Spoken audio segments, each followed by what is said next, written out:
Boa noite, gente. A gente vai falar hoje restante sobre a lei de Faraday, né? Lei de Faraday e a correção que o Maxwell fez na lei de Ampère. Deixa eu ver aqui. Está aparecendo no telão, né?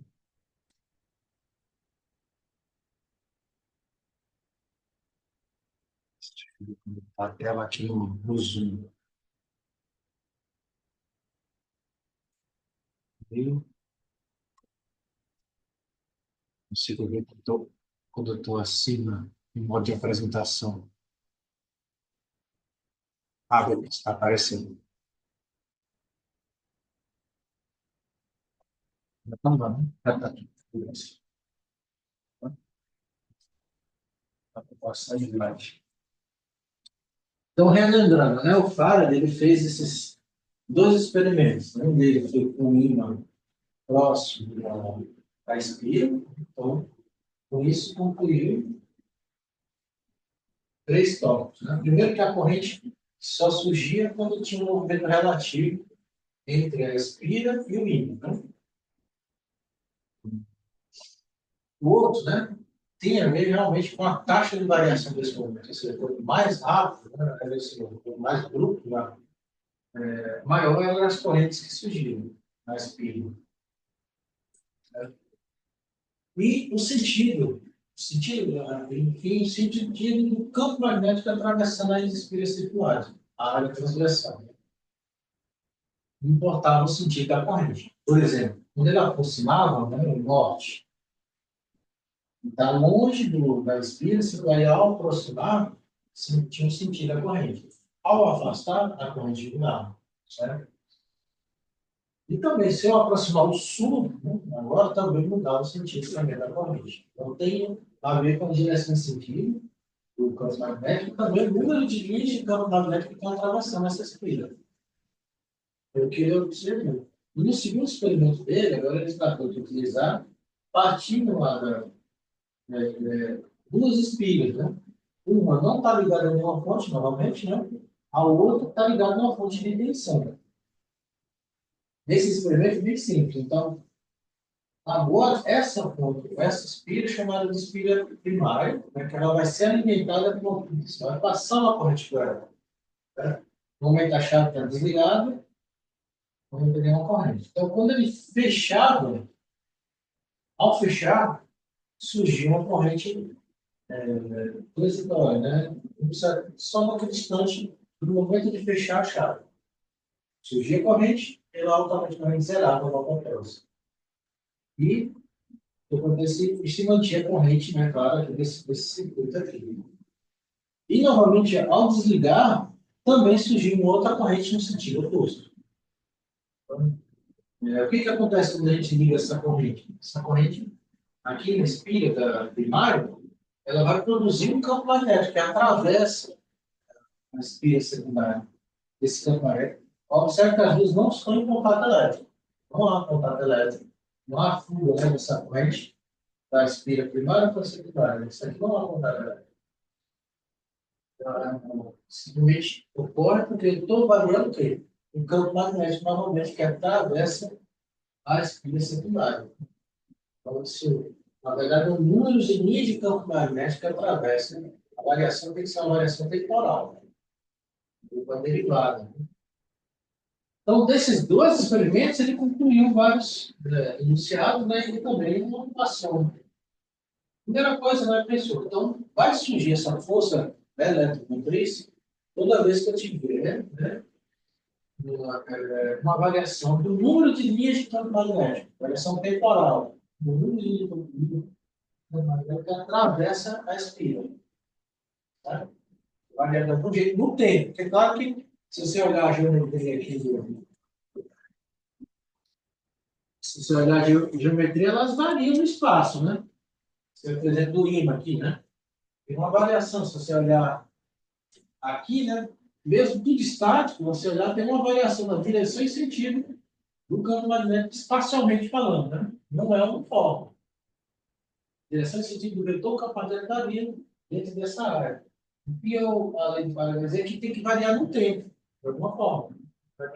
Não tem esse número de linhas, né, que atravessam esse período. Vai induzir. Força eletromotriz era bastante usada, né? Ela tem levemente diferente da tensão, né, da diferença de potencial. Na verdade, ela não é uma diferença de potencial elétrico. Ela tem a mesma unidade, que é o volts, né? Ela tem unidades de tensão, de diferença de potencial elétrico, mas essa força eletromotriz, ela simplesmente movimenta uma corrente. Se você lembrar lá da eletricidade, diferença de potencial pode manter um acúmulo de carga. Vamos lá, tem que manter o acúmulo de carga. Né? Por exemplo, aqui, ó, o polo positivo e o polo negativo da fonte, porque tem um excesso de carga positiva, um excesso de carga negativa todo. Tem que manter essa diferença de carga, né? Os polos. Isso é uma tensão. Né? Há uma diferença de potencial elétrico. Né? Porém, desse lado, não vai haver acúmulos de carga. Certo? Simplesmente há um fluxo de carga se movimentando pelo circuito. Né? Então, aí ele chama de uma força eletromotriz que empurra, movimenta essas cargas aqui no interior do fio. Tem a mesma unidade de tensão, pois. Ele deve mexer porque não tem um acúmulo de carga. Tá?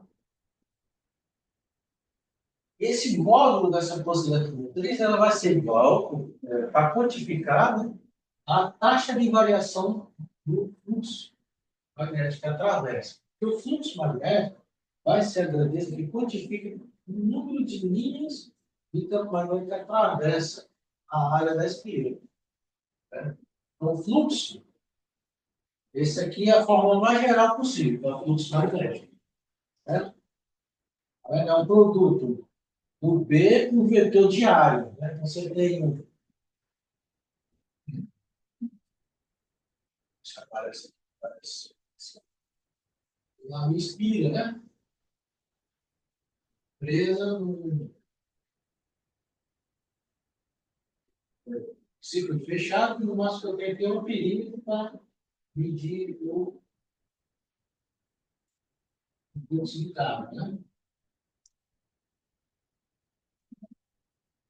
Então, isso é uma linha, é um fluxo fechado, né? Uma linha fechada, não há uma curva de carga.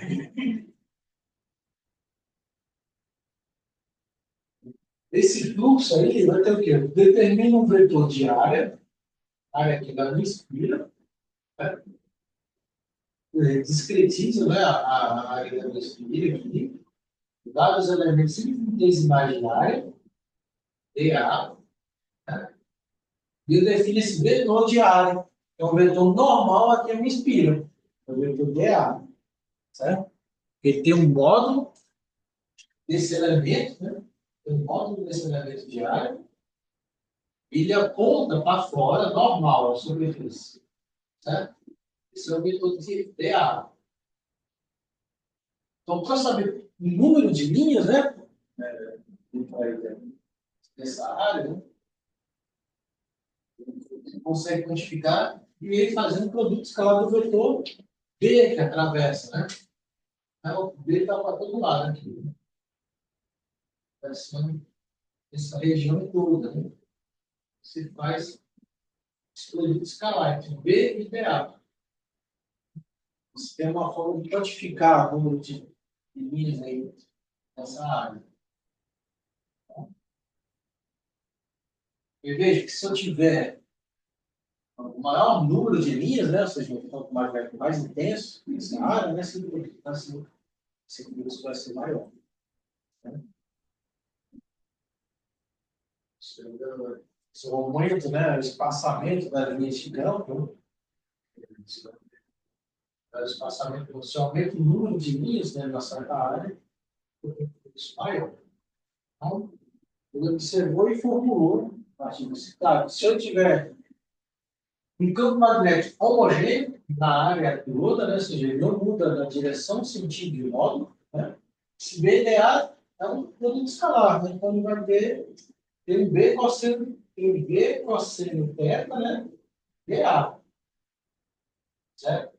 Faça integral. Esse θ, né? Que é o ângulo entre o B e o ângulo de área vai variar a área. Deixa eu ver. Isso aqui é integral dupla, né? Integral de área. Certo? Enfim, se isso B, toda a área que eu estou integrando, não muda o módulo, nem a direção, nem o sentido, isso aqui tudo sai para fora da integral, certo? E vira e o mais, né? Se ele tiver perpendicular, né? Ao vetor de área, a gente termina dessa forma, fluxo magnético, B vezes a área. Tá bom?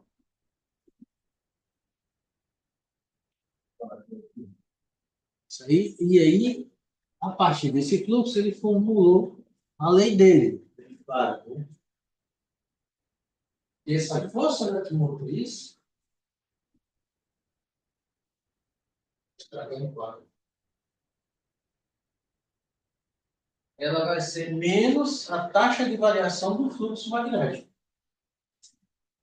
E para cada espira, né? Se tiver uma bobina, né? A gente está falando de uma espira só. A bobina ela tem N espiras, né? Então, cada espira vai se produzir uma força eletromotriz. Vai você somar. Então, a bobina tem espira, a gente multiplica pelo número de espiras. Como é que eu mudo, né? Como é que eu mudo essa variação do tempo? Tem essas três formas. A gente pode mudar o módulo do campo, por exemplo, do tempo, certo? A gente pode mudar a área, também, a direção e sentido entre os dois. Ok?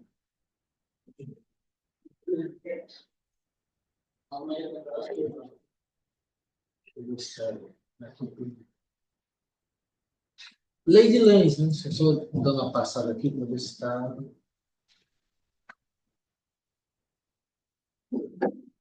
Vamos lá, se está bom. Vamos botar.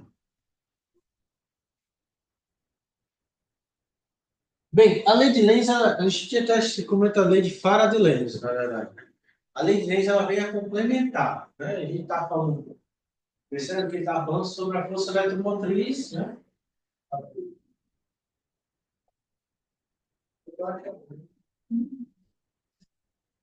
Ele está falando aqui, a força eletromotriz vai ser produzida quando tiver uma taxa de variação do fluxo magnético. Mas vocês observaram que tem um sentido, né? A corrente que é induzida, ela tem algum sentido. Depende do sentido e como eu mudo esse fluxo magnético. Né? Então, a lei de Lenz vai explicar qual é o sentido dessa corrente induzida pela força eletromotriz devido a essa variação do fluxo, devido à forma que você varia o fluxo magnético. Tá? Dependendo da forma que eu vario o fluxo magnético, a corrente induzida vai no sentido ou no outro, lembra? Né? Se eu aproximava o ímã, a corrente estava no sentido. Se eu afastava, a corrente estava no outro. Lenz vem explicar exatamente esse sentido.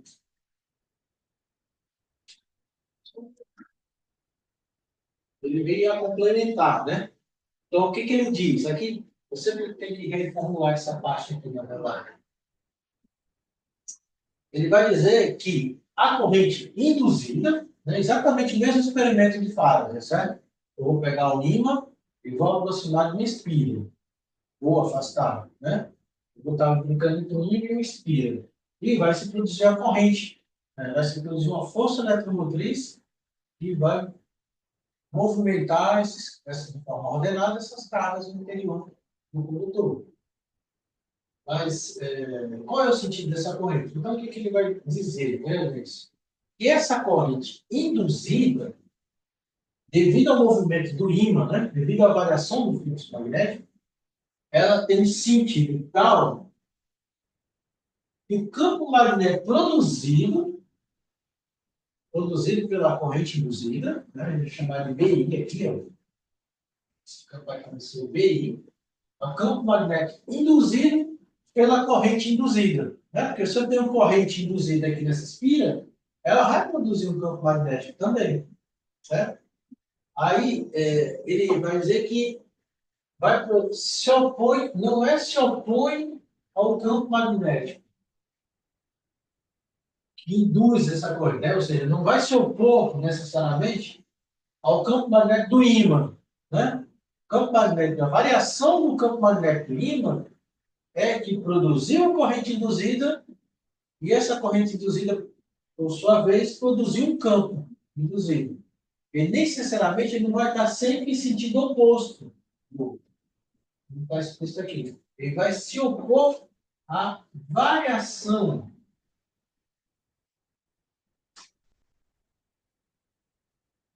do campo magnético externo. Certo? Porque quando eu chego com ímã, eu estou variando o campo magnético externo. Tá? Variando o fluxo. Né? Na verdade, melhor falar variação do fluxo. Como se ele tentasse, de uma certa forma, conservar o fluxo magnético. Eu estou com um sistema estático, inicialmente, certo? Por exemplo, meu ímã está lá em cima. Lá em cima, né? Acima. Deixa eu ver se eu fiz esse desenho. Fiz. Vamos lá. Vamos dizer aqui que eu estava. Agora, tá ligado. Eu estou lá, começo assim, lá em cima, boto meu ímã, inicialmente, certo? O meu norte aqui embaixo, e o sul aqui em cima. E aí o meu vetor B está aqui para baixo, certo? Mas a espira que está aqui embaixo, ela não sente nenhum fluxo magnético, certo? B0. Esse é o meu estado inicial. Então, na inglês, é como se fosse um estado de conservação do fluxo, certo? Então, aí o que acontece? Esse aqui é o V, né? Vou resolver acabar com esse fluxo zero, né, na minha espira aqui embaixo. E começo no momento intermediário de aproximar o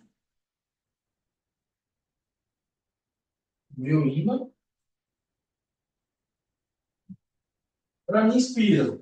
Começando a surgir aos poucos um campo magnético externo, né, devido a esse ímã, para baixo.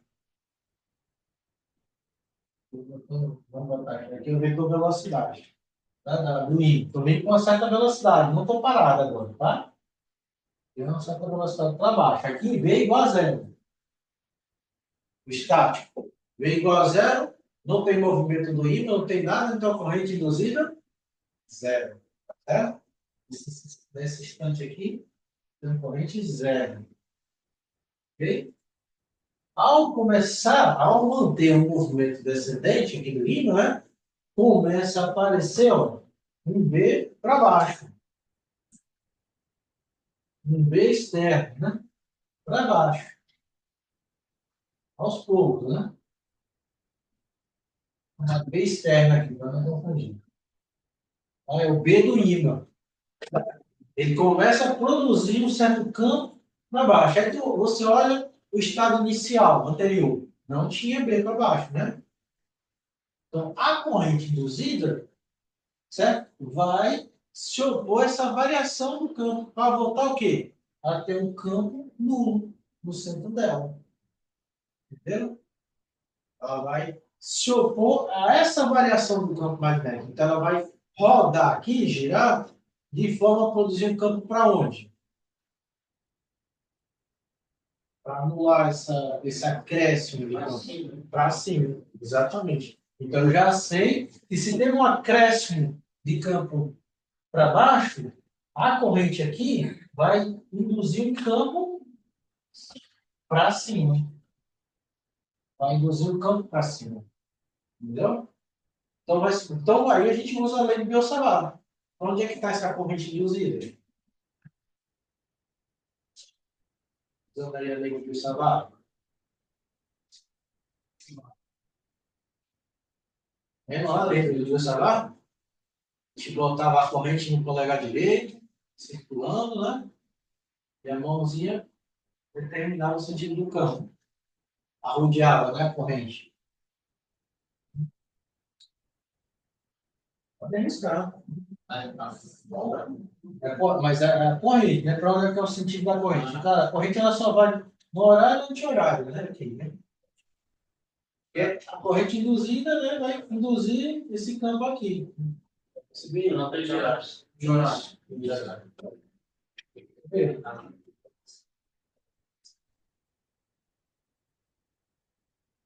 Certo? Por quê? Ela vai produzir um campo, esse campo induzido, né? Para se opor a esse acréscimo de campo externo. E não tinha campo externo aqui, não. Aí teve um acréscimo de campo externo para baixo. E aí eu estava parado e continuei me mexendo. Eu vou ó, até chegar perto do nível e parar. Se eu paro, o que acontece? Com a minha corrente induzida. Vai embora. Se eu parei o ímã, veio igual a zero, cheguei pertinho da espira, parei. O que acontece com a corrente induzida? Zero. Exatamente, vai zero. Aí vai igual a zero. Certo? Apesar de eu estar cheio de campo magnético abaixo. É um entorno maior ainda, né? Eu cheguei mais perto, né? Externo e externo, que é o campo do ímã. Corrente zero, campo magnético induzido zero também. Né? E agora, segundo experimento. Está aqui parado. E agora ele vai subir. Vamos ver o que acontece.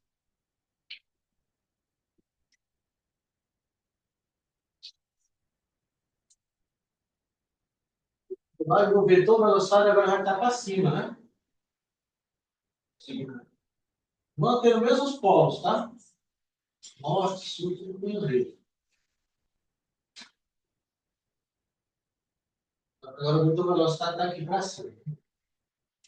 O B ainda continua para baixo. Tá? Só que o que aconteceu, né? Ao me afastar, né, eu estava com um tantão de B externo aqui, né? Ao me afastar, eu faço o quê? Diminuo, né? O B para baixo, né? Pode? Né? Eu vou diminuindo, vai ficando menor. Nossa, esse B para baixo aqui, né? Então, saio de ter muito B para baixo para ter menos. A corrente induzida ela tem que se opor a essa redução de campo externo. Ela vai se opor a essa redução. Está produzindo B induzido para onde? Cima? Para baixo. B induzido? Acho que é para baixo. Para baixo. Porque antes tinha muito B, agora tem menos para baixo. Aí tem que voltar àquela quantidade anterior. Entendeu? Aí, ó, tem que botar mais. Botar um bem induzido lá para completar. Completar esse cara ali. Entendeu? O bem induzido, tá vendo? Isso aqui que eu digo. Por isso que essa formulação que a gente vê não está correta. Porque agora o bem induzido e o bem externo estão no mesmo sentido. Entendeu? Então está muito abaixo, do 12.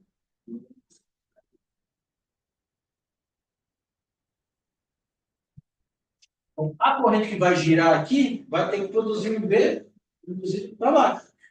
Certo? Para sentido horário. Exatamente. Veja como muda, né? Antes, quando eu aproximava, a corrente no sentido. Ao me afastar, já a corrente no sentido oposto. Certo? Então, a lei de Faraday vai dizer que essa corrente induzida vai produzir um B de forma, vai produzir um fluxo, né, de forma a se opor à alteração do fluxo magnético. Vai se opor à alteração do fluxo magnético. Desde que seja altera B para cima, B para baixo, ele vai tentar manter a situação anterior. Para estático. Certo? Isso aí resume a lei de Lenz. A gente só vai ver a lei de Faraday da sua forma mais geral possível.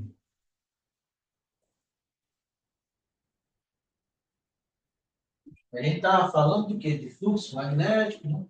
Produzindo uma força eletromotriz, que vai estar produzindo corrente. Então, para tudo isso, eu tenho que ter uma espira, né? Tem que ter algum condutor. Mas será que existe a lei de Faraday, mesmo quando não existe essa espira?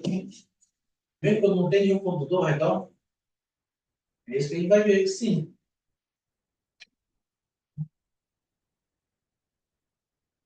Uma mais geral, isso aqui é outra questão, que é calcular isso, né? Esse aqui também tem a ver com aquelas famosas correntes parasitas, né? Que vocês viram. Você já deve ter ouvido falar, ou já fizeram algum experimento desse no laboratório. O que acontece é o seguinte: vocês lembram desse experimento? Ela vai chegar a fazer? Não? São placas metálicas, e você deixa passar por uma região que tem um ímãzinho, tá? Já, né? Então, o que que acontece? É uma placa metálica condutora, certo? Quando você passa, esse condutor, ele está sentindo uma variação do fluxo magnético. Ele não tinha B, e agora ele entrou na região com B. Então, as correntes, vai se produzir correntes a se opor a esse acréscimo ou redução do campo. Certo? Igual aqui, ó. Aqui eu estou puxando, certo? Tinha uma placa paralela, placa condutora, dentro do campo magnético. Aí eu puxo, tiro ela de dentro. Ó, o campo magnético aqui está entrando no quadro, certo? Então, essa área está perdendo campo magnético entrando no quadro, entendeu? Está reduzindo. Então, ela tem que voltar a ter campo magnético no quadro, para produzir correntes. A gente chama de correntes parasitas, né?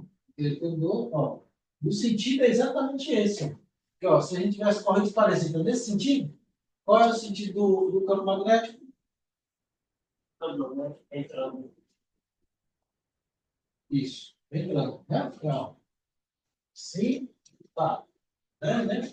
Tá rodeando, né? Entendeu? Essas correntes parasitas fizeram esse sentido justamente para voltar a ter o campo magnético entrando. A mesma coisa aqui, ó. Eu vou chegar, não tenho, aqui já é o oposto. Não tenho campo magnético, nem zero. E agora estou começando a acrescentar campo magnético entrando. As minhas correntes parasitas vai ter que produzir um campo magnético saindo. Entendeu? Então aqui já é o oposto. Para fazer ela sair,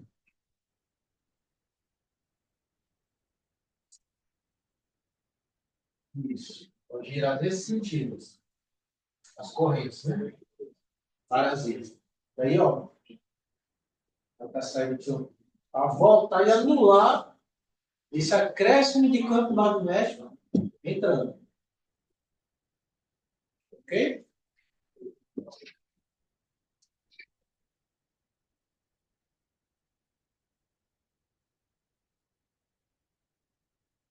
Bem, enfim, quando eu tenho um condutor, né?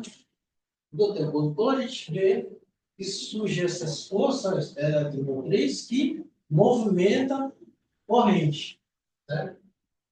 Nessa circunferência. Mas se eu tiro, não, ele vai produzir também, essa força eletromotriz está associada também a um campo elétrico no interior circular que surge aqui no condutor. Certo?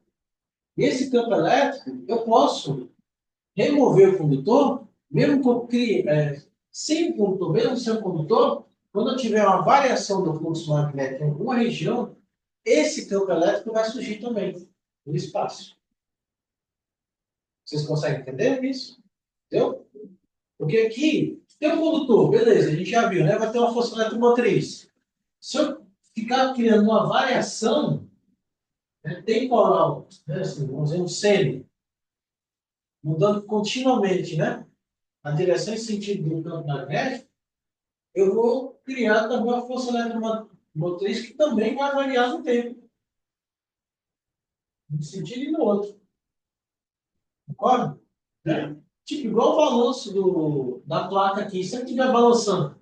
Vai, ó, chegou, produziu corrente no sentido. Agora eu estou tirando, vai produzir corrente no outro sentido. Entendeu? Se esse negócio cara pendurar, vai ser a mesma coisa. Ao entrar, corrente sentido anti-horário. Ao sair, né, quando eu estiver aqui, por exemplo, ele está dentro, né? Não está variando o fluxo. Mas quando começar a sair a plaquinha, se a plaquinha começar a sair para fora aqui da região do fluxo magnético, ele vai começar a dirigir agora a corrente no outro sentido, no sentido horário.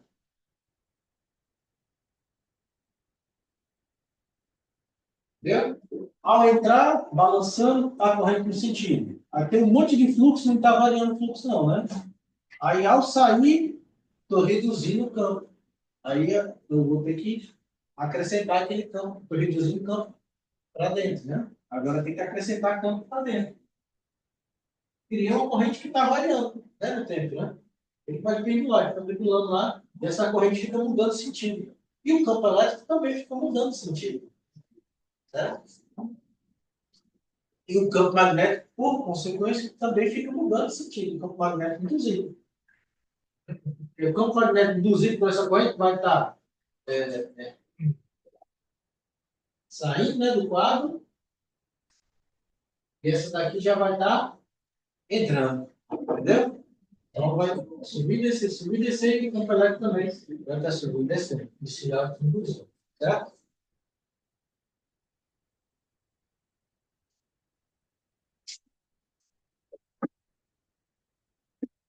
Enfim, de uma forma geral, a gente pode reformular aí a lei de Faraday, né, em termos do campo elétrico. Esse campo elétrico induzido, não só da força elétrica motriz. Né? Todo o campo elétrico ele vai produzir o trabalho, né? A gente pode associar o trabalho do campo elétrico, né? Em uma carga pontual é dado dessa forma.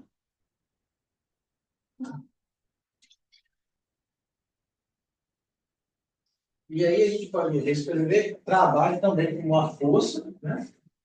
A força, deslocamento, a força agindo em uma carga pontual vai depender do campo elétrico, né?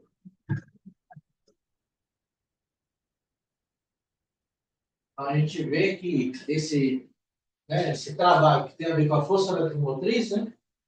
A força eletromotriz, exatamente. Porque lembra que essa força eletromotriz tem a ver com tensão, né? Tem diferença de potencial elétrico, a gente pode supor, né? Então, tem a mesma unidade. Então, esse trabalho realizado é igual. E tensão é o quê? Trabalho por unidade de carga, né? Internacional. E se a gente igualar esses dois, né? Isso igual, né?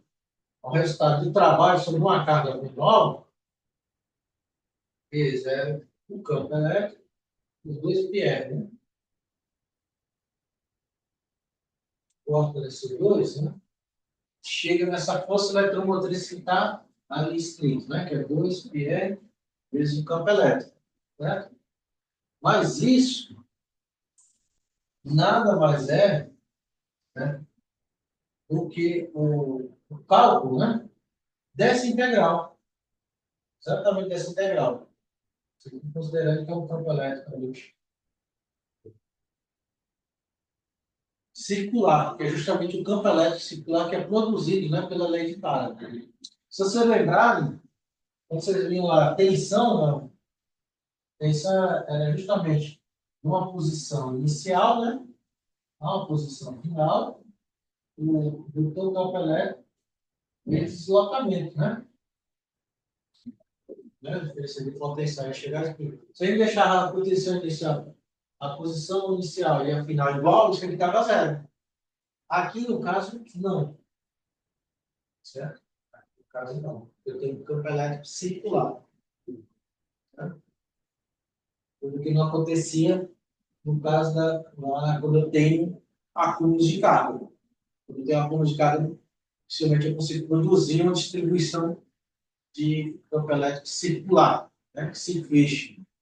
E já também se fecha com o mesmo modo, né?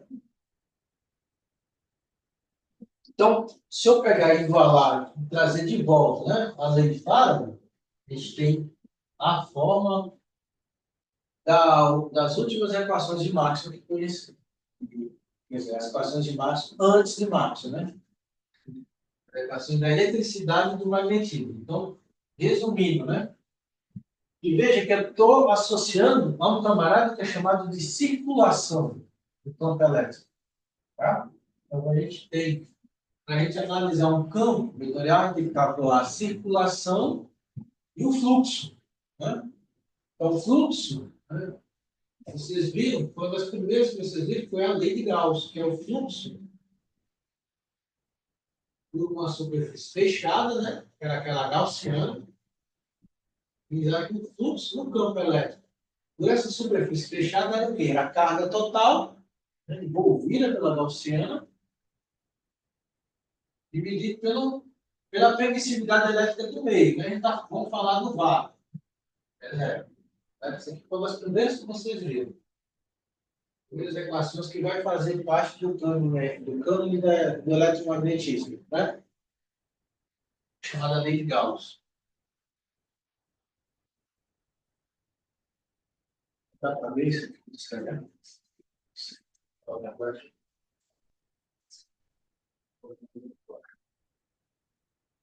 Lei de Gauss.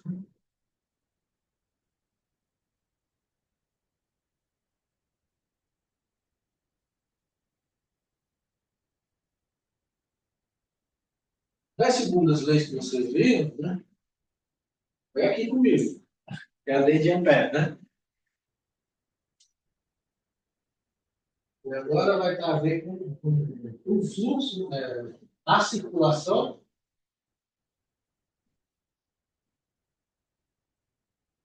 do campo magnético. Veja sempre em circuitos fechados, né? É amperiano, isso é igual a μ0, né?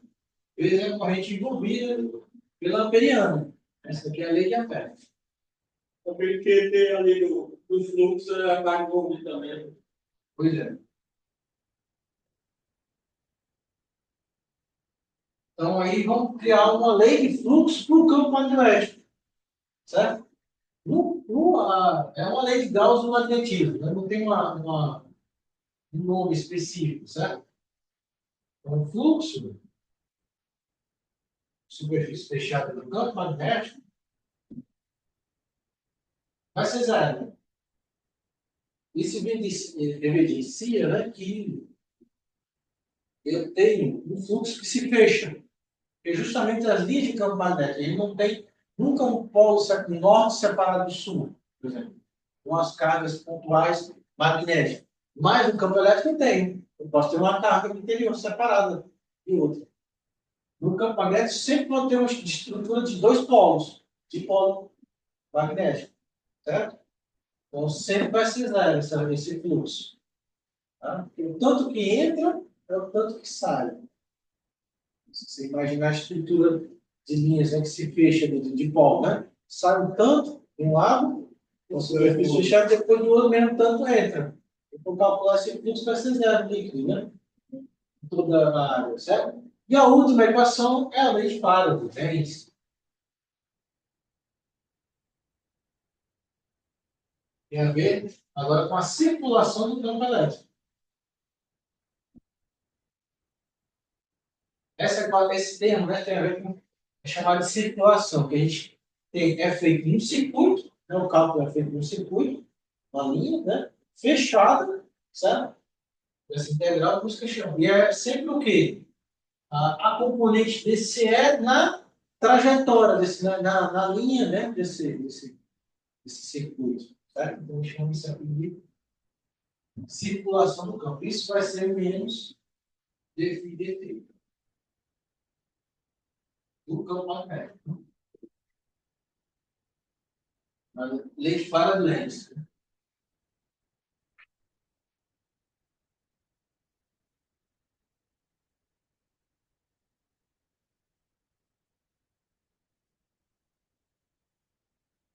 Agora vamos ver, né, o que que o Faraday, ou o que que o Maxwell fez assim, né? O Maxwell ele vai ver que tem problema na lei de Ampère. Né? Existe problema aqui na lei de Ampère, ela precisa ser corrigida.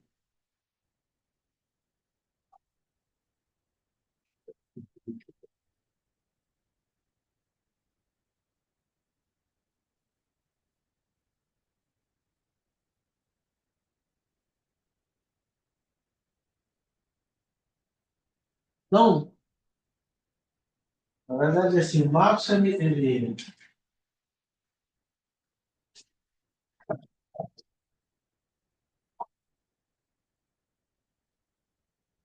ele viu, ele queria, né, o Maxwell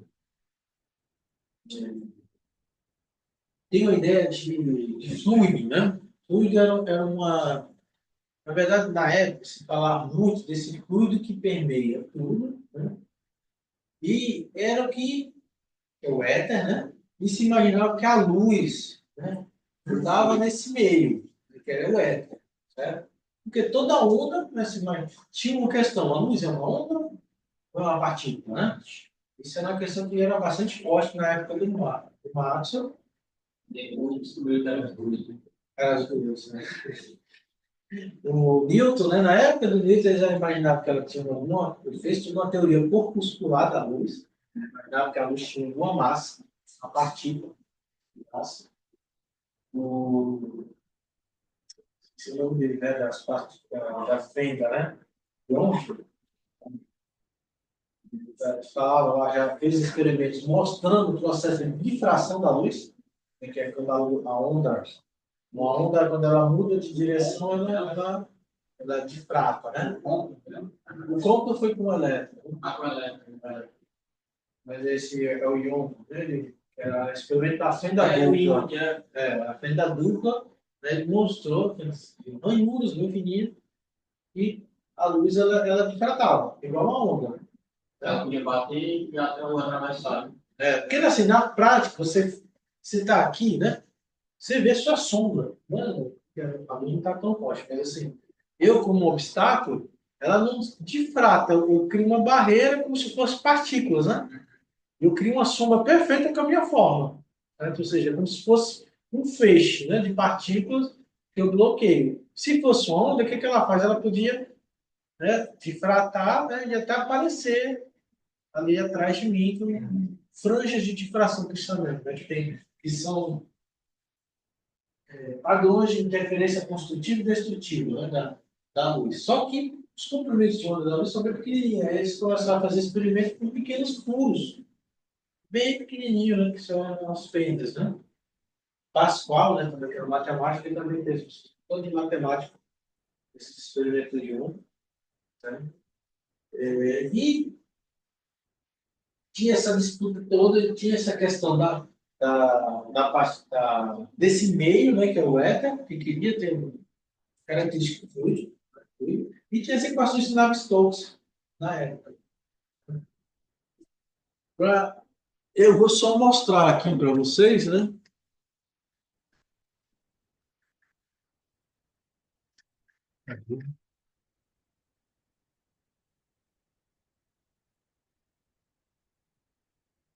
Falar rapidamente aqui para vocês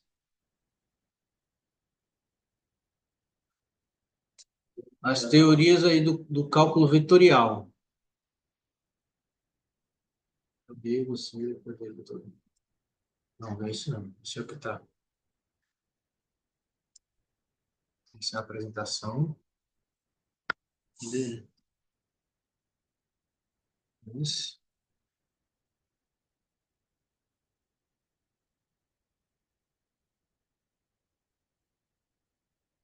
Deixa eu ver se aparece. Aparece. Enfim, essa, o que vocês estão vendo aí,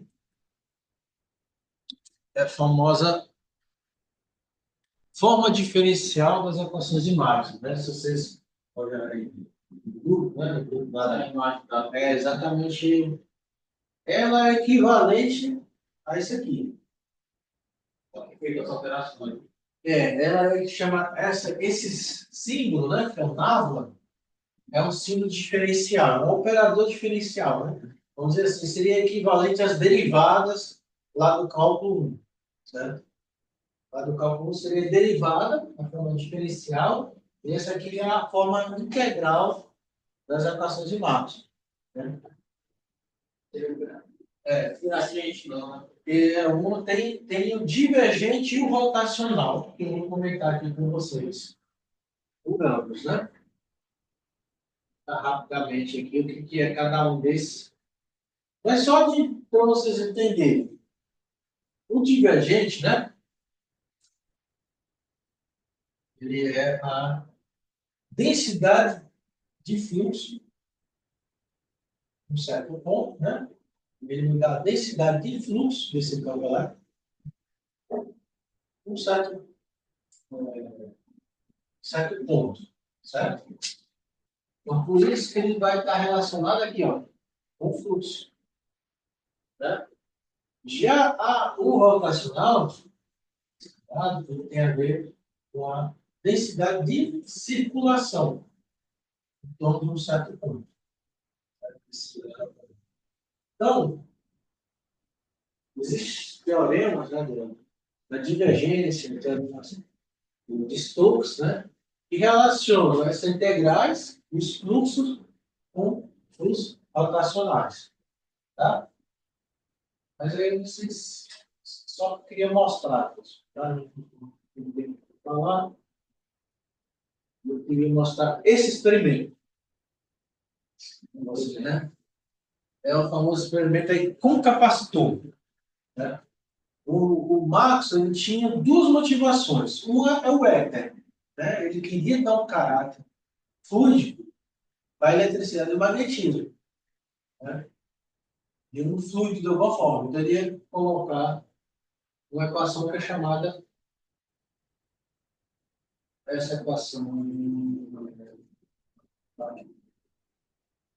a equação da continuidade. Uma equação muito comum em fluxo, certo? Ele queria adicionar. E a outra motivação, né, que ele percebeu, tem a ver com esse experimento, que é o experimento do capacitor. Então, ele vai observar aqui a questão de aplicar a lei de Ampère nesse tipo de experimento.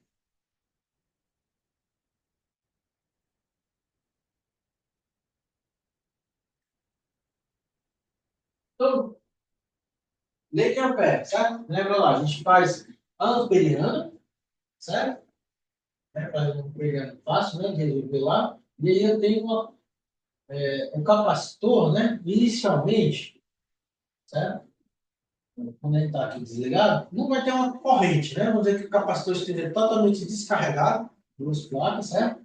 Eu vou ligar na bateria, vamos botar aqui uma chavezinha, né? Abrindo o circuito aqui, yes. Eu não tenho carga nenhuma aí fluindo, nada acontece.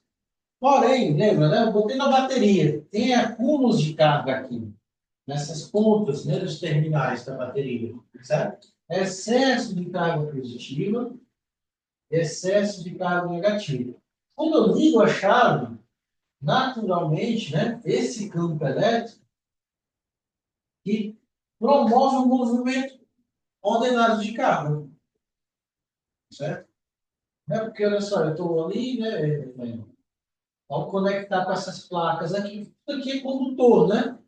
Quando eu conecto no capacitor, na verdade, conecto no capacitor na bateria, aparece um campo elétrico para cá, né? Saindo aqui desse sentido, e outro campo elétrico aqui, né? Desse lado, desse ramo,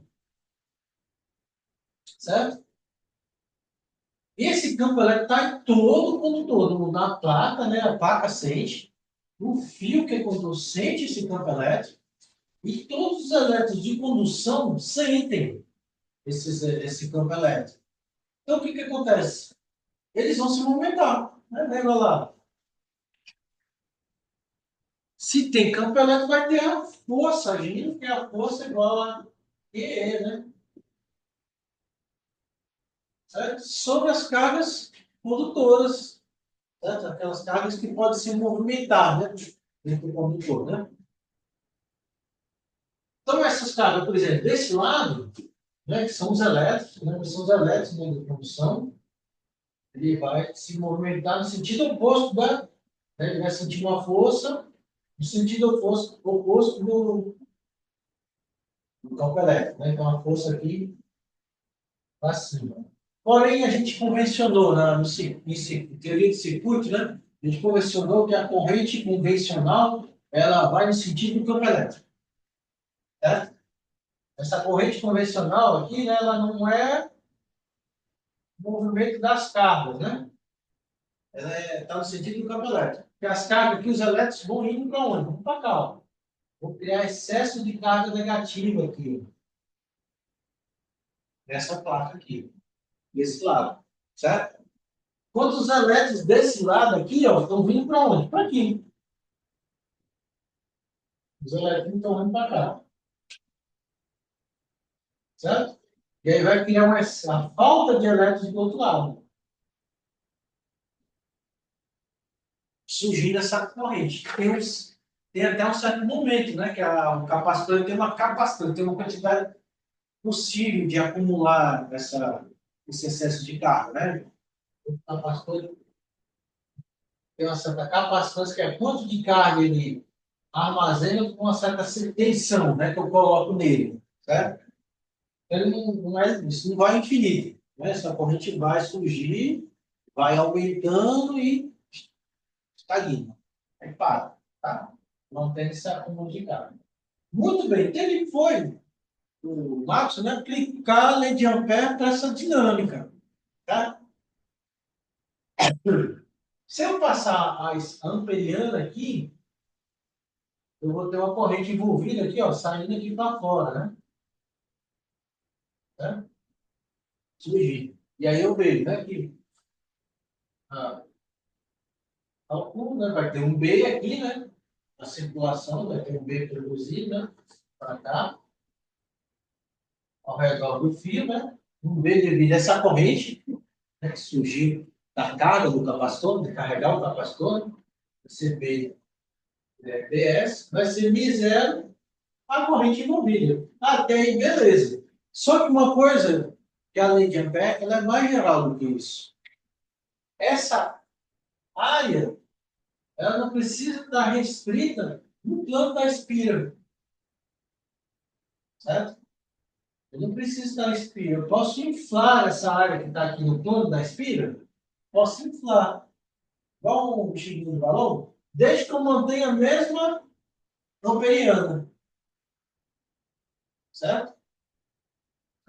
Então, a lei de Ampère diz que a circulação de B aqui, ó, nessa linha, né, que é a amperiana, tem que ser igual à corrente que atravessa a área. Certo? A corrente que atravessa a amperiana. Só que a lei de Ampère dizia mais, que não precisava ser só a área só que está aqui, né, que corta, né, que está no plano da espira. Eu posso inflar à vontade essa área. E aí, o que, que ele fez? Espero que ele inflou a área até englobar o quê? Ó, todo o capacitor. Aí que complicou a coisa. Por quê? Se eu pego essa área e passo por todo o capacitor, não tem corrente atravessando a área. Correto? Concorda? Não tem. Mas tem BDS nesse lado aqui, ó. Na boca do balão lá, tem BDS. Mas lá não tem nenhuma corrente atravessando ah, aquela área. Né? Porque não tem, aqui não tem corrente, a princípio. Certo? Então tem problema. Aí que está o problema. É o máximo do problema. Então, quando eu tenho correntes que não são estacionárias, porque eu vejo que essa corrente ela está variando. Né? Ela tem uma corrente que não é estacionária. Quando a gente estava estudando corrente estacionária, beleza. Mas para eu ter isso aqui, eu vou ter uma corrente não estacionária. A corrente está variando. Né? Durante a carga do capacitor, a corrente varia. Quando eu tenho corrente estacionária, a lei de Ampère não vai ser válida. Não dessa forma. Precisam corrigir de algum jeito. Certo? Então, como é que o Maxwell corrigiu?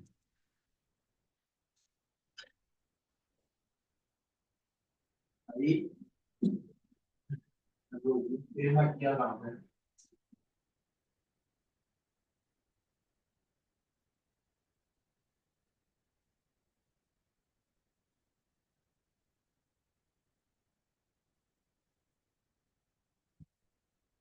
Ele adicionou uma corrente a mais, né? Isso aqui, né, podemos traduzir de outra forma, tá?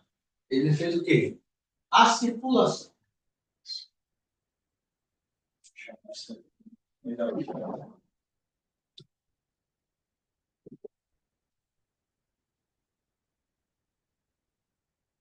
A circulação, que é a lei de Ampère, né?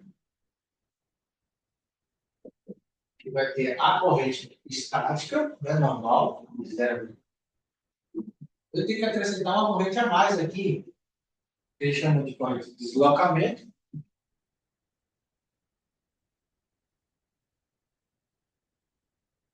Vai ser aqui, né? I zero, versus zero, a integral, essa derivada, d dA.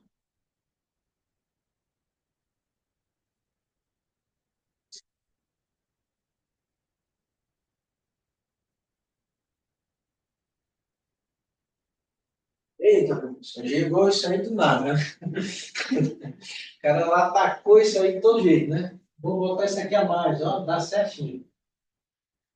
Tirou do bolso a mágica, né? Eu vou lá e pá, pronto. Adicionei. Quando tem a deriva, se esse campo elétrico não variar, dá zero. Essa parte toda aqui dá zero. Então, esse termo todo aqui veio da variação no tempo do campo elétrico. Né? Então, ele admitiu que aqui dentro, né, que é o que realmente acontece, tem uma corrente que chama de corrente de deslocamento, certo? E está associada à variação do campo elétrico aqui no interior. Ou seja, essa corrente de deslocamento vai a zero quando o capacitor se carrega. Então, carregou, né, não tem mais variação do campo elétrico, ela vai a zero. Por isso que é até complicado de detectar. E vocês vão ver que essas unidades aqui é extremamente baixa. Sabe? Nego lá, miséria. É 4 pi vezes 10 a menos 7. A permissividade elétrica do ar é também alguma coisa de 10 a menos 6. Consulte aí quanto é que é a permissividade elétrica do ar. É bem baixinha. É bem baixa, 10 a menos alguma coisa. Olha aí, você confira aí. Não é só por aí. Mas aqui é porque eu não sei se é uma coisa não. Deixa eu ver. A permissividade de quê, professor? Elétrica, do vácuo. Do vácuo, né? É reduzir a zero. 25. 25. Eu acho que não precisa dizer não. Essa é 8,85 vezes 10 a menos 12. É aquela outra situação. Mas aqui está na constante inteira, né? Qual é a unidade? Força por metro. É isso mesmo. É 8,85 vezes 10 a menos 12 força. Newton. Ele dá força por metro. Newton. Ele dá força por metro. Esse aqui está no tempo? Exato.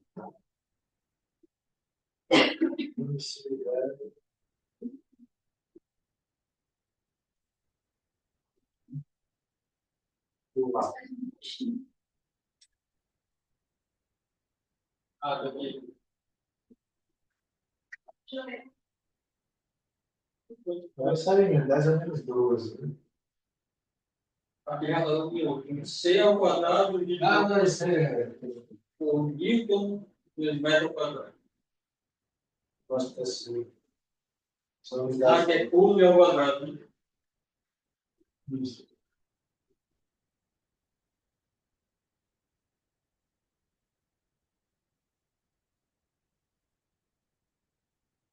Você está pegando aí a constante eletrostática, né? Então lá está chegando para frente. Mas é isso aí mesmo. Tudo ao quadrado, tudo ao quadrado, Newton E como é que pode ao ficar? quadrado. Números bem pequenos. 10 a menos 12, 10 a menos 7. Se a gente... Esse termo aqui é irrisório. Tá? Realmente irrisório. Para se detectar em laboratório, sabe? Em experimentos assim como do carro do capacitor. Né? Então, por isso que praticamente poderia desprezar. Sabe? Então, aqui, certo? Então, ele chamou esse camarada aqui, o J, né? Aqui, na verdade, o J, lembrou, né? Que o J é densidade corrente, né? Ele chamou isso aqui, ó, isso aqui que é a zero, e essa parte sim que é a corrente de deslocamento, né? Tá? Todo esse tempo. Então, aqui nós temos a corrente de deslocamento, vai ser epsilon zero, integral, né? ddt. Ah,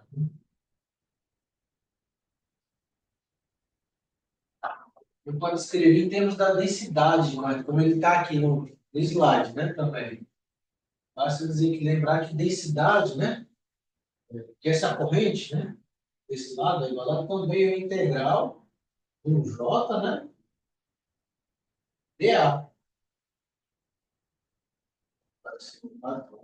Baixar um pouco aqui. Né? Então, essa corrente de deslocamento pode deixar em termos da densidade corrente, que é corrente por área, né? JDA, se a gente iguala aqui, né? Vê que, ó, isso tem que ser igual, certo? A epsilon zero, integral, e, é feito nas mesmas áreas, né? São feito na mesma área, né? Só que vai mudar os integrandos, né? Então, esses dois integrandos aqui têm que ser iguais. Essa igualdade ser igual. Então, se igual aqui, vai ser isso aqui. Isso aqui, peraí.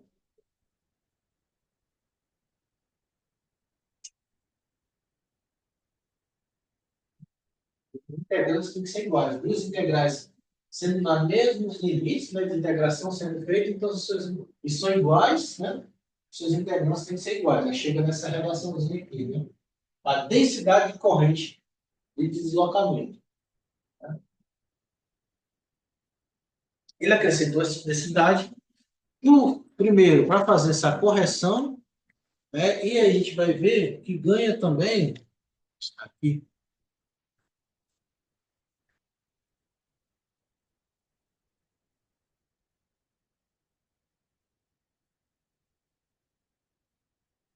Tem tudo aqui.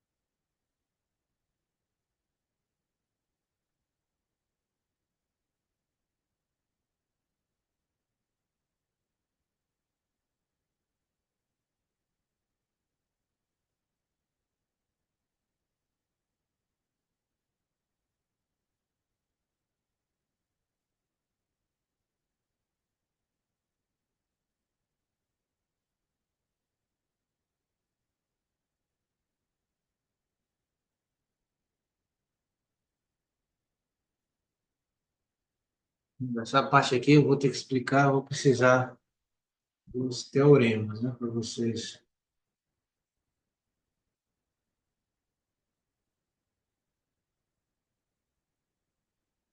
entenderem.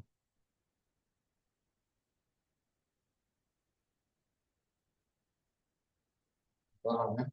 Então, com isso, né, se a gente fizer aqui o campo elétrico visível de uma placa paralela, né? Separa aqui, e a carga vai estar variando em função do tempo, né?